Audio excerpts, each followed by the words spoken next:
今日我要介紹一個位於 Richmond Polygon 建築商嘅一房單位，有719尺。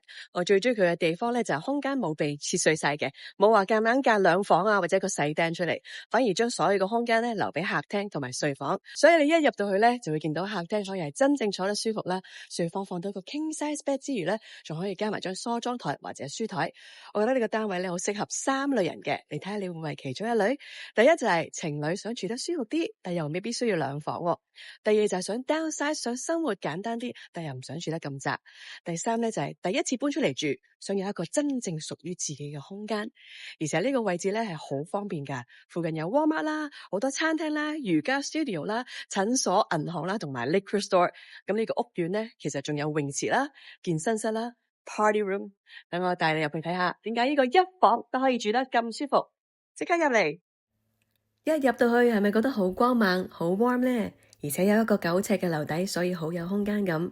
雖然已經13年樓齡，但係屋主咧 keep 得好新，而且又有冷氣。我哋首先睇下呢個 U 型嘅廚房啊，你可以任煲湯啊，因為 gas 係包埋喺管理費入邊噶。呢個 counter space 亦都好充足，方便大家可以煮嘢食。呢一個 layout 咧可以好容易咁樣擺到 dining table 啦、sofa 啦，同埋特大嘅電視。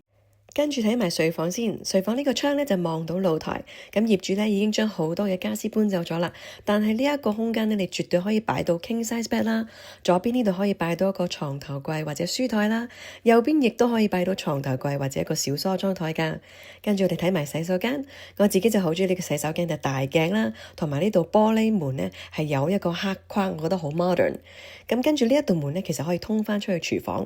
咁左邊呢度咧亦都有更加多嘅衣櫃俾你擺放物品啦，然後右邊呢度咧就係洗衣機同埋乾衣機啦。想了解更多咧，就記得留言俾我噃。我哋而家出去露台睇埋先。有興趣就聯絡我啦，拜拜。